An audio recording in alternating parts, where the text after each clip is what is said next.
हाँ डॉक्टर साहब। पेशेंट खतरे के बाहर है, लेकिन अभी भी बेहोश है। कौन है, कुछ पता चला?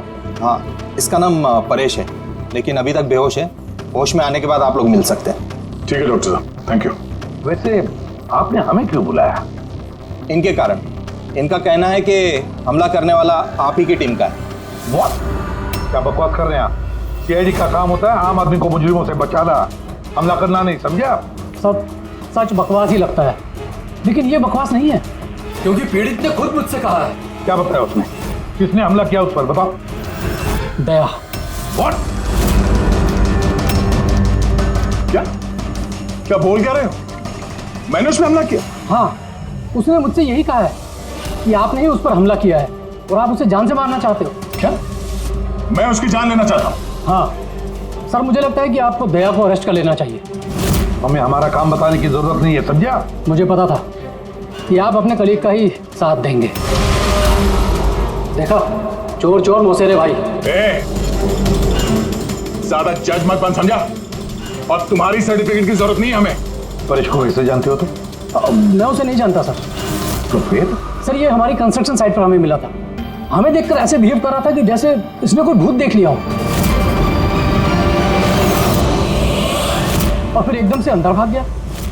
और थोड़ी देर बाद इसकी चीख हमें सुनाई दी। जब हम वहां पहुंचे तो वो बुरी तरह जख्मी हालत में पड़ा था, और उसने उसी हालत में हमें बताया कि उस पर हमला दया ने किया है।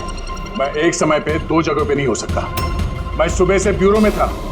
तसल्ली के लिए तुम वो सीसीटीवी फुटेज देख सकते हो, समझे? लेकिन फिर उसने आपका नाम क्यों लिया? एक काम कीजिए, अब जाइए यहाँ से, जाइए। बहुत बोल दिया। Thank you very much doctor साहब। समझ में नहीं आ रहा था, जब तुम ब्यूरो में ही थे तो फिर परेश ने ऐसे क्यों कहा कि दया ने उस पर हमला किया?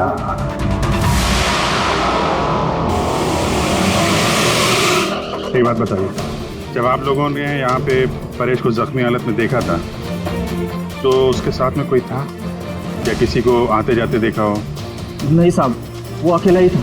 लेकिन सर, उसने इंस्पेक्टर दया का। पता है, उसने दया का नाम बोला। हम यहाँ वो जानने हैं जो उसने नहीं बोला, समझे आप? और दया ऐसा नहीं कर सकता। सर, आप इतने यकीन से कैसे कह सकते हैं कि दया सर ऐसा कुछ नहीं कर सकते हैं? जो आदमी अपनी जान दांव पे लगा के दूसरों की जान बचाता हो वो किसी का खून नहीं कर सकता। खुद से ज्यादा मुझे दया पे भरोसा है, समझे?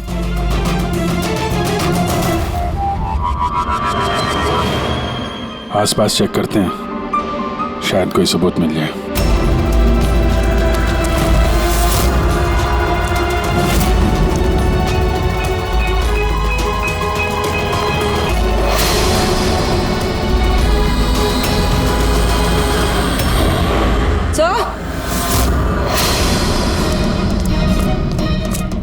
सर, ये देखिए।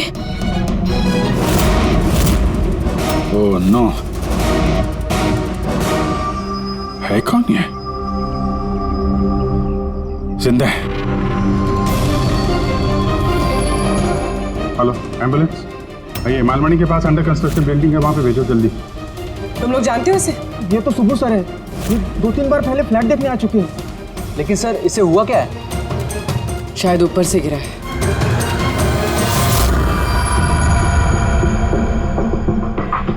ऊपर से गिरा है या फिर गिराया गया है?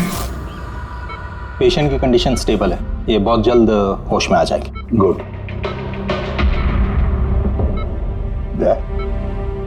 क्या हो गया, इसे तुम ऐसे क्यों देख रहे हो? जानते हो इसे? साहब, अब ये तुम यहाँ क्या कर रहे हो? जिस अंडर कंस्ट्रक्शन बिल्डिंग में इस परेश पे हमला हुआ है वहां पे हमें एक और आदमी जख्मी हालत में मिला। और एक आदमी?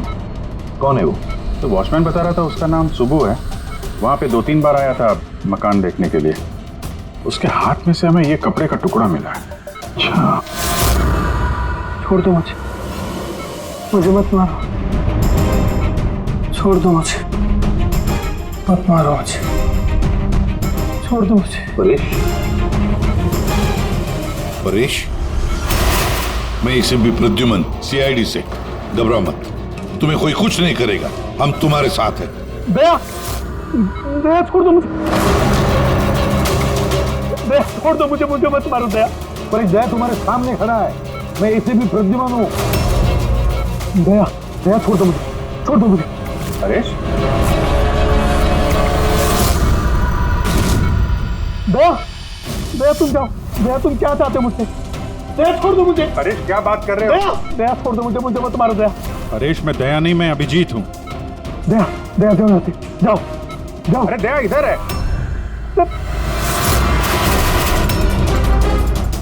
दया छोड़ दो मुझे, मुझे मत मार दो दया।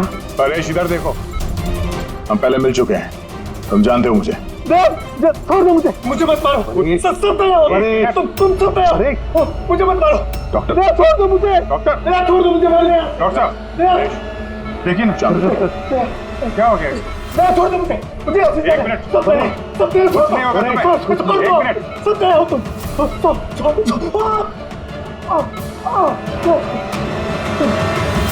सब दया हो, दया हो तुम सब दया हो, तुम सब दया हो।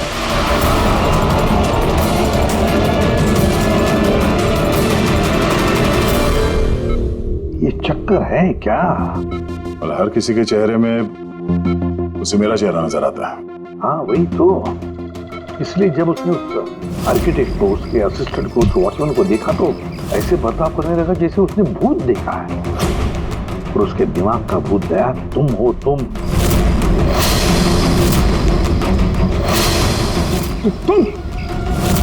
और इसीलिए उसे लगता है कि तुमने उस पर हमला किया है, क्योंकि हमलावर में भी वो तुम्हें ही देख रहा होगा।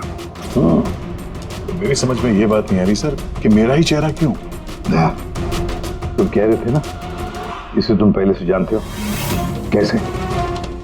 सर लगभग 15 साल पहले मैंने इसे गिरफ्तार किया था सर। हाँ, और 2 साल पहले ये जेल से छूट गया, और पिछले 2 साल में अलग अलग केस में मैंने इसे 2 बार अरेस्ट किया सर। अभिजीत, ये परेश पुराना मेहमान है दया का। पर परेश पे हमला किया किसने और क्यों?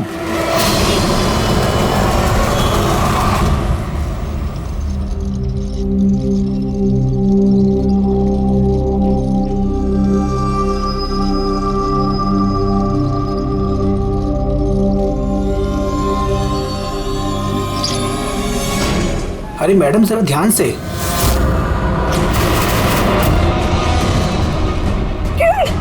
कौन किरण? मैं कोई किरण नहीं हूँ। अरे क्या कर रही मैडम, क्या कर रही हैं आप? आपको कुछ गलतफहमी हो रही है मैम। अरे मैडम, आप ठीक तो हो ना? कौन किरण?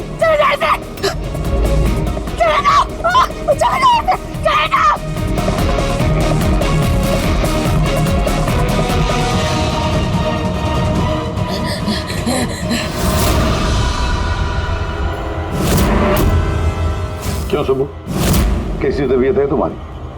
सर पैर की हड्डी टूट गई है और बाकी इधर उधर थोड़ी सी चोटें लगी हैं। मुझे एक बात बताओ, क्या हुआ था उस दिन? हाँ? वो आदमी सीढ़ियों से भाग रहा था जब मैं उससे टकराया, और जब मैंने उसके हाथ में चाकू देखा तो मैंने शोर मचाया और उसे पकड़ने की कोशिश की, लेकिन तब उसने मुझे धक्का दे दिया और मैं नीचे गिर गया। उसके बाद सर कुछ याद नहीं। सुबह, तुम्हारे हाथ में से हमें वो जो एक कपड़े का टुकड़ा मिला था, लाल कलर की चौकड़ी का, क्या वो उस आदमी की शर्ट का टुकड़ा था?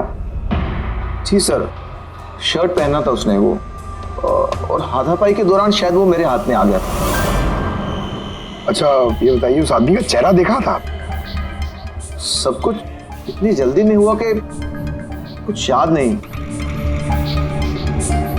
ठीक है, अब तुम जाओ, अगर जरूरत पड़े तो हम तुमसे फिर मिलेंगे, ठीक है? जी सर, थैंक यू सर। जाओ।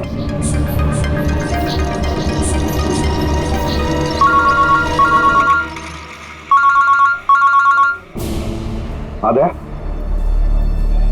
क्या? कहां पर? अच्छा ठीक है, मैं अभिजीत और पूर्वी को भेजता हूं उधर। हाँ, अभी अभी। यस। क्या हुआ सर? दया बता रहा था कि किसी सुपरमार्केट में एक औरत आसपास के सभी लोगों पर हमला कर रही थी और हर एक को किरण किरण किरण नाम से पुकार रही थी। देखिए मैडम, हम लोग सीआईडी से हैं, आपकी मदद करने के लिए आए हैं, ठीक है? ये चाकू हमें दीजिए। देखिए मैडम, मैं किरण नहीं हूँ, मैं इंस्पेक्टर अभिजीत हूँ। मैं तुम्हें भी जान से मार दूंगी। मैं नहीं छोड़ूंगी। आप प्लीज नहीं छोड़ूंगी। चाकू रखो। तुम भी कीड़ा मैं बोल। क्या हुआ? सॉरी। Oh no. अरे क्या हो गया? ये औरत गिर कैसे गई? क्या हुआ? हटिए, आजा। एक्सक्यूज मी, हटिए, पीछे हटिए। 1 मिनट पीछे आइए। हुआ क्या है इसको? मैडम सुनिए। क्या हुआ इसे? मैडम। सर ये तो मर चुकी है। क्या? इसके शरीर में टेट्राकोटॉक्सिन या ब्यूरारे नाम का जहर इंजेक्ट किया गया था, जिसकी एक बूंद भी जानलेवा हो सकती है। मगर ये जहर तो हमारे देश में आसानी से नहीं मिलता ना। सिर्फ उसे ही मिलता है जो बड़ा रिसर्च कर रहा हो। तो भगदड़ में किसी ने वो पॉइजन इसे इंजेक्ट कर दिया। पंकज एक काम करो, इस हादसे के वक्त का जो सीसीटीवी फुटेज है ना, वो अच्छी तरह से चेक करो। खूनी की तस्वीर उसी में मिलेगी सर। और सर इस परेश का क्या? इसे हर जगह मैं ही क्यों दिखता हूँ? सालू के साहब, मुझे तो ये केमिकल की बहुत बड़ी गड़बड़ लग रही है। ठीक कह रहे हो फ्रेडी, बस ये वाकई किसी खास केमिकल की वजह से, क्योंकि मुझे इसके और परेश के दिमाग में एक अलग किस्म का केमिकल मिला है। तुम्हारे कहने का मतलब है कि इसी केमिकल की वजह से इन दोनों का बर्ताव एक जैसा और एक ही चेहरा इन दोनों को दिखता है। हाँ बस, और मैं इस केमिकल को और डिटेल में समझने की कोशिश कर रहा हूँ। मतलब जब तक इस परेश के दिमाग पर इस केमिकल का असर रहेगा, हमें कोई जवाब नहीं मिलेंगे। और अभिजीत, ये कपड़े का टुकड़ा जो आपने हमें दिया था, इसमें से भी हमें कुछ मिला है। कमाल है तारिका जी, आज तो फोरेंसिक में एक के बाद एक सबूतों का खजाना हाथ लग गया है। क्या मिला क्या आपको? ये कॉटन का कपड़ा है और इसके रेशों में आटे के कुछ ट्रेसेस मिले। आटा? सिर्फ आटा? सिर्फ आटा। हाँ वाकई खजाना तो हाथ लगा। आटा। सर ये फोटोग्राफ है सर। ये जितने भी लोग हैं इनमें से किसी ने उन्हें पॉइजन का इंजेक्शन दिया सर। अब और एक काम करो, ये जितने सारे लोग हैं ना, इन सब की मूवमेंट ट्रैक करो। शॉपिंग मॉल में खून होने से पहले ये लोग कहाँ थे, कहाँ से आए, क्या क्या कर रहे थे, और खून होने के बाद में देखो ये लोग कहाँ कहाँ गए। ओके?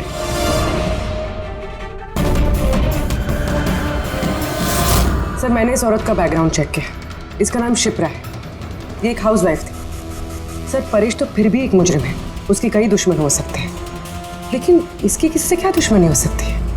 वजह तो कुछ भी हो सकती है पूर्वी, लेकिन एक बात कॉमन है शिप्रा और परेश के बीच में, उन दोनों के ब्रेन में वही केमिकल मिला है।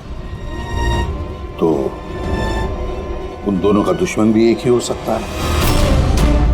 इस किरण के बारे में क्या पता चला? सर किरण शिप्रा का पति था और 2 साल पहले ही उसकी मौत हो चुकी थी। सर किरण शिप्रा को काफी मारता पीटता भी था। कोई ना कोई बात तो है इस परेश और शिप्रा के बीच में, कोई कॉमन बात, जिसकी वजह से ये दोनों भी उस खूनी के निशाने पर आ गए। क्या हो सकती है वो कॉमन बात? क्या हो सकती है? सर मैं परेश के पड़ोस में पिछले 5 साल से रहता हूँ, पर अजीब बात है सर, ना मैंने उसे कभी देखा, ना कभी मुलाकात हुई। और कोई नहीं है परिवार में उसके? सर उसके पिताजी थे, जिनकी मौत तब हो गई थी जब वो जेल में था, और कोई नहीं है। सर शिप्रा का हस्बैंड बहुत स्ट्रिक्ट था। वो उससे मिलना तो दूर, किसी से बात तक करने अलाउ नहीं करता था। इनफैक्ट वो तो उसको मारता पीटता भी था। सर उसके हस्बैंड के डेथ के बाद ना मैंने बहुत कोशिश की कि मैं उससे बात करूं, उससे पूछूं, लेकिन उसने इंटरेस्ट नहीं रखा। अच्छा, उसका कोई करीबी दोस्त, कोई रिश्तेदार नहीं था क्या?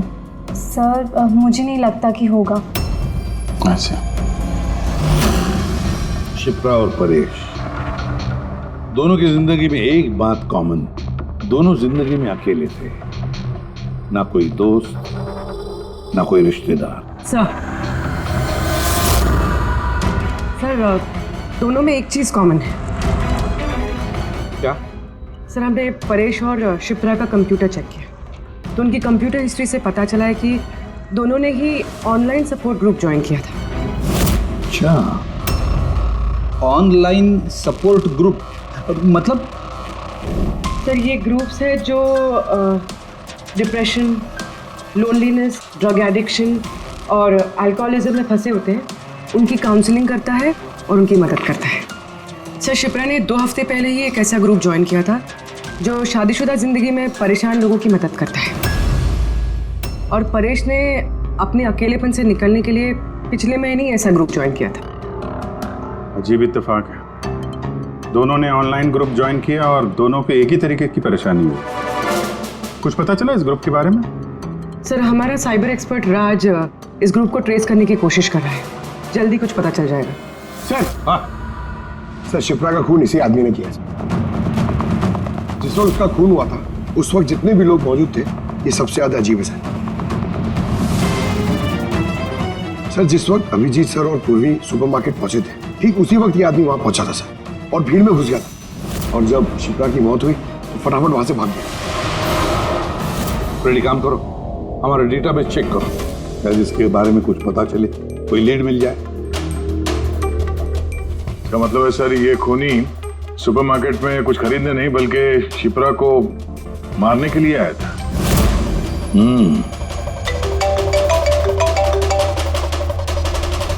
हाँ राज, ओके ठीक है, तो तुम मुझे एड्रेस SMS कर दो। Thank you sir. Cyber expert Raj का फोन था, उसका कहना है कि ये दोनों ग्रुप्स एक ही IP एड्रेस से बनाए गए हैं। एक ही कंप्यूटर से? हाँ सर। IP का एड्रेस मिला है? हाँ सर, अंधेरी में एक प्रिंटिंग शॉप है, ये दोनों ग्रुप्स वहीं से बनाए गए हैं। बस, तो फिर अभिजीत तुम और पूर्वी जाओ वहां पर और देखो कौन है इस सबके पीछे और उसका क्या कनेक्शन है। सर क्या सोच रहे होते हैं? सर नहीं, पंकज ने भी बताया कि वो खूनी शिप्रा को मारने के इरादे से ही आया था। तो फिर सर उसे पता कैसे चला कि शिप्रा वहाँ सुपरमार्केट में है और वो लोगों पे हमला कर रही है? वो शिप्रा को फॉलो कर रहा होगा सर। अगर फॉलो कर रहा था तो अभिजीत और पूर्वी के वहाँ सुपरमार्केट में पहुंचने से पहले वो मार के निकल जाता, बाद में नहीं मारता उसे। अभिजीत को सुपरमार्केट पहुंचने में 20 मिनट लगे और खूनी को भी वहां पहुंचने में 20 मिनट लगे, तो इसका मतलब है दोनों को भी खबर एक ही वक्त पहुंची थी। सर कहीं ऐसा तो नहीं कि इंफॉर्मेशन खूनी को हमसे ही गई हो? हमारे यहां से इंफॉर्मेशन? हाँ हो सकता है। क्या कहीं ऐसा तो नहीं कि जब हम परेश को देखने गए थे हॉस्पिटल में, उस वक्त खूनी वहां पर मौजूद था और उसने मेरी बातें सुन ली हो? खूनी हॉस्पिटल में कर क्या रहा था? क्या परेश खूनी के हाथों पहले तो बच गया था, हो सकता है खूनी अपना अधूरा काम पूरा करने हॉस्पिटल आया था, परेश को खत्म करना चाहता था इसलिए।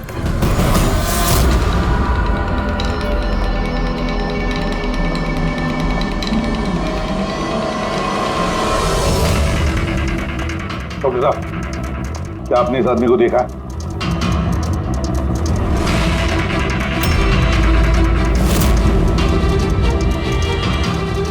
भाई साहब, ये आदमी को देखिए जरा, इस हॉस्पिटल में इसको देखा है कहीं? हाँ, इसको तो मैंने देखा है। कहाँ देखा है? वहाँ वेटिंग रूम में।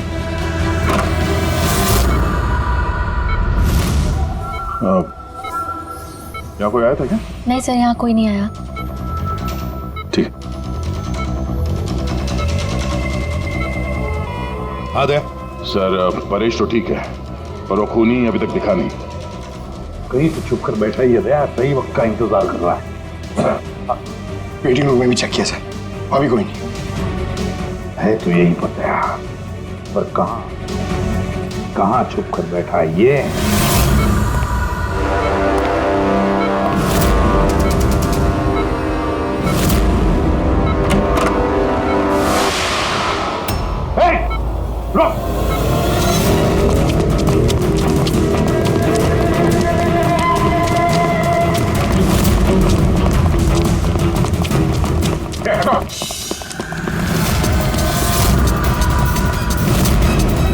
कहाँ भागोगे? हाँ? रुक!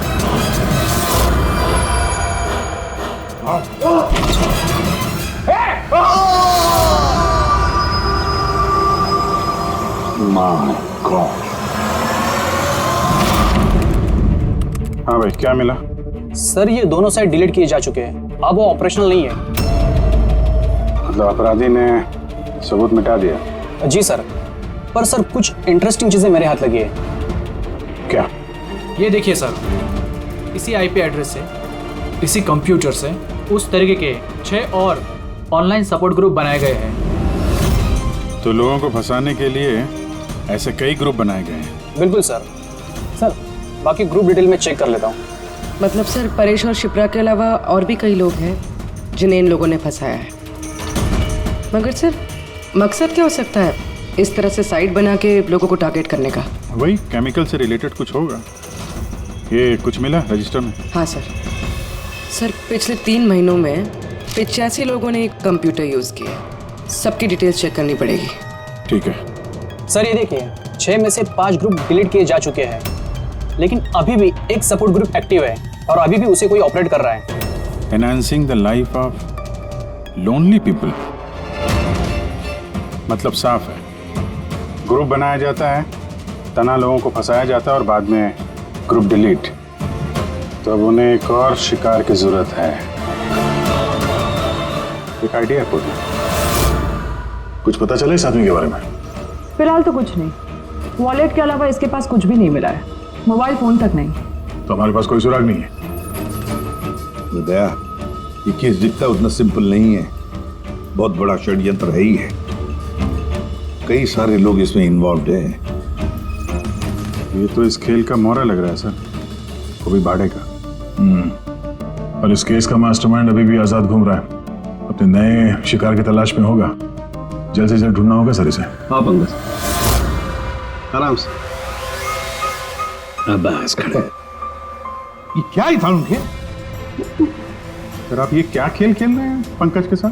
नहीं नहीं, ये कोई खेल नहीं है। बस मैंने बताया था ना, ये केस बहुत ही पेचीदा है, बड़ा कॉम्प्लेक्स है। याद है ना, मैंने बताया था उस परेश के और उस शिप्रा के दिमाग में मुझे एक अलग तरीके का केमिकल मिला था। हाँ, मैंने उस केमिकल को रिप्लिकेट किया और इस पंकज के शरीर में इंजेक्ट कर दिया। What? तू पागल हो गया फारूक है? अगर इसे कुछ हो गया तो? अरे कुछ नहीं होगा यार, बिलीव मी, मैं पागल हूं क्या?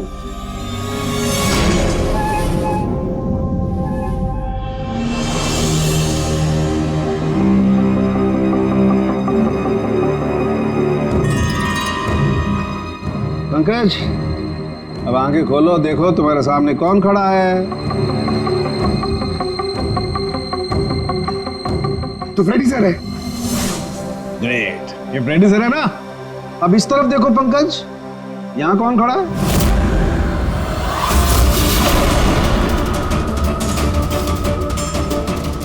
ये कैसे हो सकता है? ये इधर फ्रेडी सर, यहाँ फ्रेडी सर। मतलब शाहरुख है, ये परेश और शिप्रा के साथ यही हो रहा? बंद कर। बस बस, पट्टी लगा लो, पट्टी लगा लो बस। ये देखा बस, इसे फ्रेगोली सिंड्रोम कहते हैं। इस सिंड्रोम में इंसान को एक ही चेहरा हर चेहरे में दिखाई देता है। उस इंसान का चेहरा जिसे या तो वो सबसे ज्यादा नफरत करता है या जिससे सबसे ज्यादा डरता है। पंकज, मुझसे इतनी नफरत करता है तू? अरे सर, आपसे नफरत थोड़ी करता हूँ सर, आपसे तो मैं डरता हूँ। पंकज को मैंने इस केमिकल का बहुत थोड़ा सा डोज दिया, इसीलिए इस पर वैसा असर नहीं हुआ जैसा शिप्रा पर और परेश पर हुआ था। परेश और शिप्रा को तो इतना हैवी डोज दिया गया था कि उनके दिमाग पर गहरा असर हुआ और साइकोसिस लेवल पर पहुंच गए। इसलिए दोनों ऐसा रिएक्ट कर रहे थे जैसे सामने भूत दिख गया हो। तो इसका मतलब जैसे जैसे परेश के दिमाग से ये केमिकल का असर कम होगा, नॉर्मल हो जाएगा और हमें अपराधी तक पहुंचने का जरिया मिल जाएगा। हो सकता है, लेकिन दावा नहीं कर सकते। और हाँ, हम ये भी नहीं कह सकते कि इस केमिकल का असर कितने दिनों में खत्म होगा।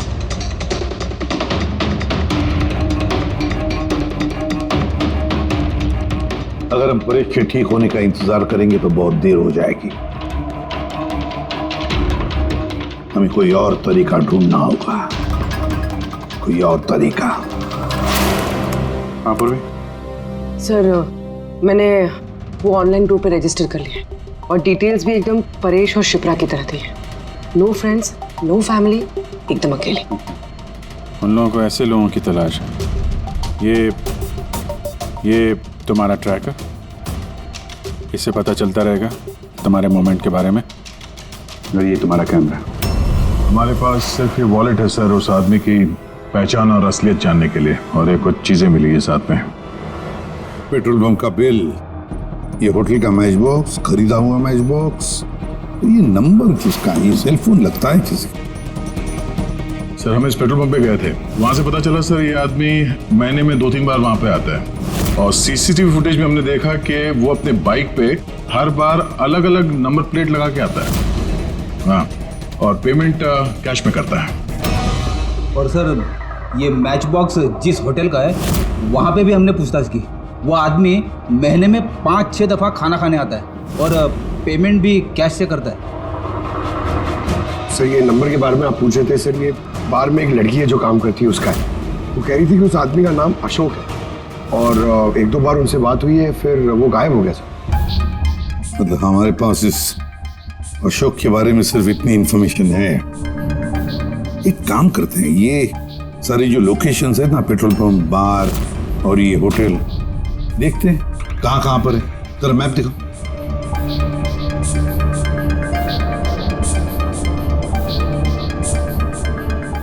ये वो जगह है जहाँ पे वो पेट्रोल पंप है। सर यहाँ पे बाहर है सर। और सर ये होटल है। बार, ये hotel, petrol pump.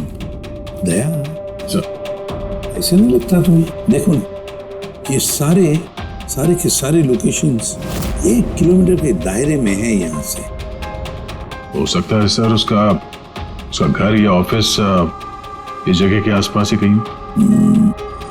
Are you ready? I'm ready, sir. चल हाँ। सर मैं रेडी। अरे वाह, बहुत अच्छा गेटअप है। इसके घर का क्या किया? सर पूर्वी के लिए भाड़े पे 1 हफ्ते के लिए घर लिया। I mean अल्पा के लिए। अल्पा, ठीक है, गुड।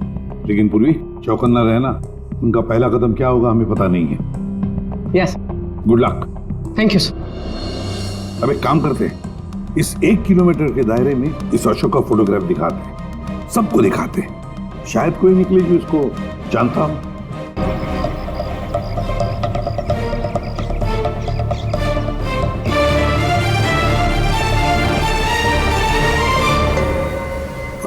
हाँ सर। चौकन्ना रहना। सर यहाँ पे तो सब ठीक है।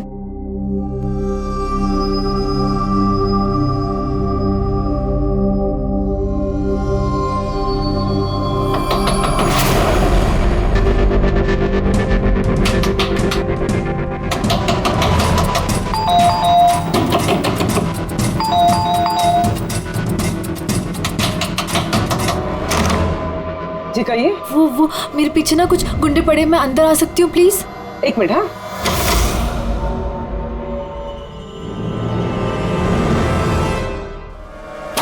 हाँ आओ जल्दी आओ। क्या हुआ क्या तुम्हें? अरे ये तो आदित्य, शिप्रा की पड़ोसन। वो एक्चुअली मेरे पीछे कुछ गुंडे पड़ गए थे, मुझे समझ नहीं आ रहा था, इसलिए मैं आपके घर आ गई। कोई बात नहीं। Thank you miss. अल्पा, और तुम? अदिति। बैठो। आप प्लीज मुझे 1 गिलास पानी देंगे प्लीज? अभी लाती हूँ।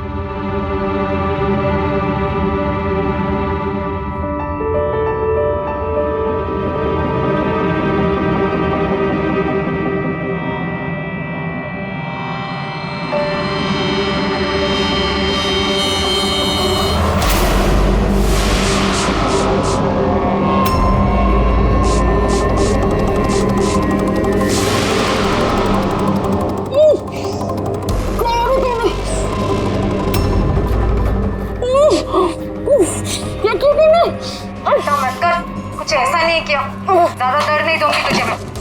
पूर्वी,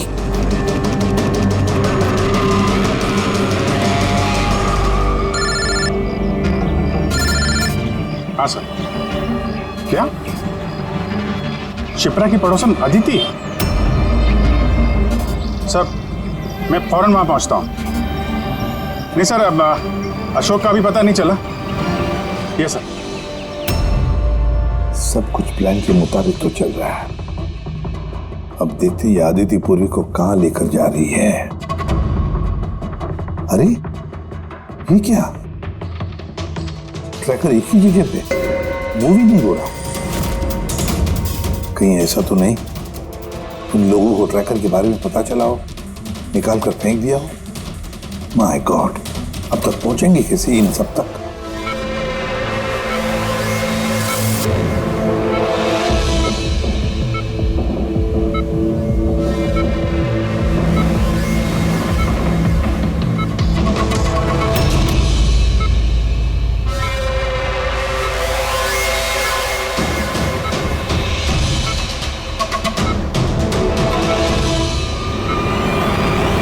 चलो, तुम्हारे दवा का वक्त हो गया है।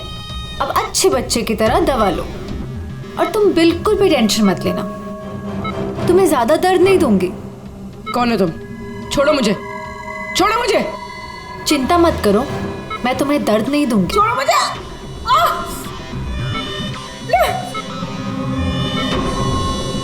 मैंने तुम्हें मना किया था ना कि कुछ दिनों के लिए हम किसी नए लोगों को नहीं लाएंगे, क्योंकि सीआईडी वाले हमें पागलों की तरह ढूंढ रहे हैं। हमारी कोई भी लापरवाही हमें बहुत महंगी पड़ सकती है। सर अदिति का घर बंद था, दरवाजा तोड़ के हम लोग अंदर भी घुसे पर कुछ हाथ नहीं लगा सर। इस अशोक का भी कुछ पता नहीं चल रहा है। सर ऐसा लग रहा है हमारे लिए सारे रास्ते बंद हो गए। नहीं फ्रेडी, हमारे लिए कोई रास्ता बंद नहीं होता, हम सीआईडी वाले रास्ता बनाते हैं। सर वो लोग कहीं पूर्वी को केमिकल इंजेक्शन ना दे दें। नहीं, कुछ नहीं करेंगे वो लोग, पूरी को कुछ नहीं होगा। कोई तो बात हम मिस कर रहे हैं, कोई तो बात है जो हमसे छूट रही है, पर क्या क्या हो सकती है वो बात? सर वो कपड़े का टुकड़ा जो हमें सुबह के हाथ में मिला था, उसके रेशे में आटा मिला था हमें। हाँ सर, आटा।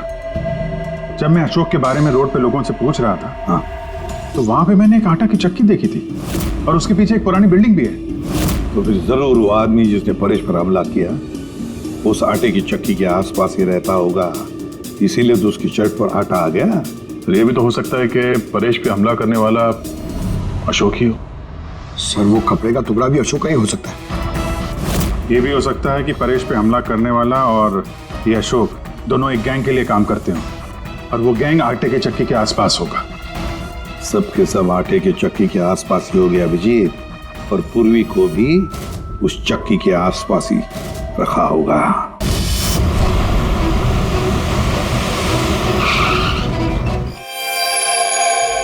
कोई अपने जगह से नहीं लेगा, कोई भी नहीं। पूर्वी कहाँ है?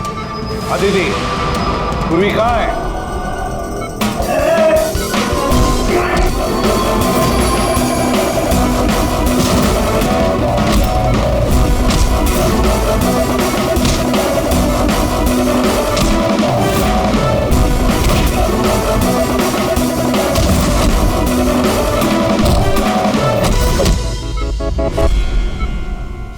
सब नर्सेज और डॉक्टर इस तरफ आ जाओ। चलिए, चलो तुम भी जल्दी। डॉक्टर अदिति, पूर्वी कहाँ है? पूर्वी कहाँ है?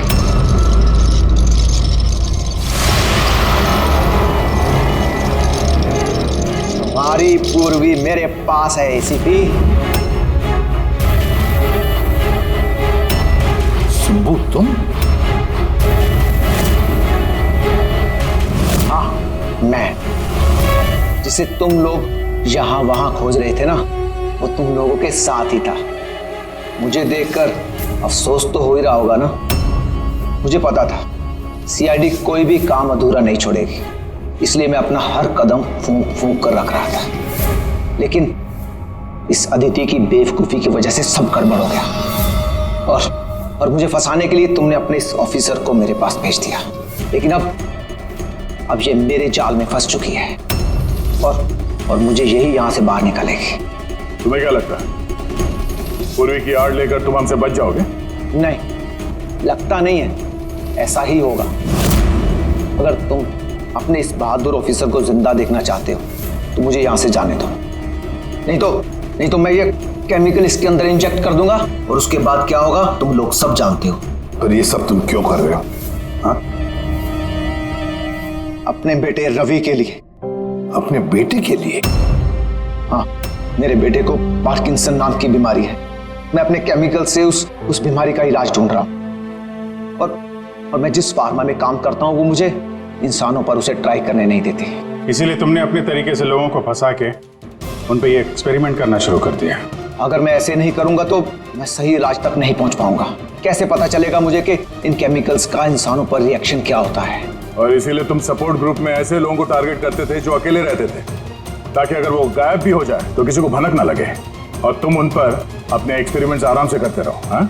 अकेलेपन से जूझ रहे परेश को मैंने अपने सपोर्ट ग्रुप के जरिए फंसाया और उस पर एक्सपेरिमेंट शुरू किया, लेकिन इन सबकी गलती की वजह से वो यहां से भाग निकला और तुम लोगों के हाथ लग गया।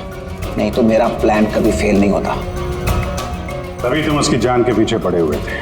मैं तो उसे उस अंडर कंस्ट्रक्शन बिल्डिंग में ही मार डालता, लेकिन वो आर्किटेक्ट बीच में आ गया। वहां तुम भी तो जख्मी हालत में मिले थे, ये क्या चक्कर? परेश को जैसे ही मैंने चाकू मारा मुझे लोगों की आवाज आई और मैं वहां से भागना चाहा और हड़बड़ी में तुम्हारा पैर फिसल गया और तुम सीधे नीचे गिर गए। मैं तो वहां से भी भाग जाता, लेकिन मेरे टूटे हुए पैर की वजह से मैं भाग नहीं पाया। और इसीलिए तुमने विक्टिम होने का ढोंग किया ताकि तुम सेफ भी रहो और किसी को तुम पे शक भी ना हो। और तभी तुम लोगों की नजर मुझ पर पड़ी। और शिप्रा का क्या? उसे तो तुमने किडनैप नहीं किया था, वो तो सुपरमार्केट में घूम रही थी। सपोर्ट ग्रुप में से अदिति ने शिप्रा को चुना और हमने डिसाइड किया कि हम उसे किडनैप नहीं करेंगे और चुपचाप ये ड्रग देते रहेंगे। खिलाड़ी तो तुम शातिर हो और थोड़े कच्चे हो, नहीं तो हमारे लिए सबूत नहीं छोड़ते तुम। याद है ना तुम्हारा वो शर्ट, उसका एक टुकड़ा, कपड़े का टुकड़ा, उस पर जो आटा लगा था ना, बस उसी के जरिए हम तुम तक पहुंच गए।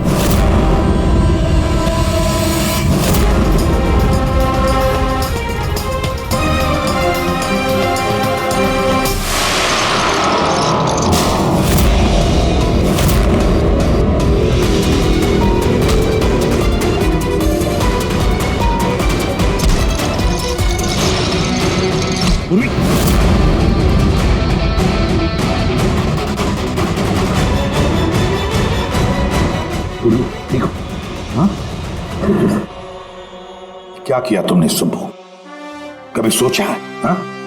अपने बेटे को बचाने के लिए तुमने न जाने कितने लोगों की जान दांव पर लगा दी, पर यह नहीं सोचा ना कि सही क्या है, गलत क्या है। तुम्हारे बेटे को तो हम अच्छी से अच्छी ट्रीटमेंट दिलवाएंगे, मगर तुम्हें जेल की सलाखों के पीछे बिठा देंगे। शायद फांसी का ऑर्डर भी आ जाएगा तब तक।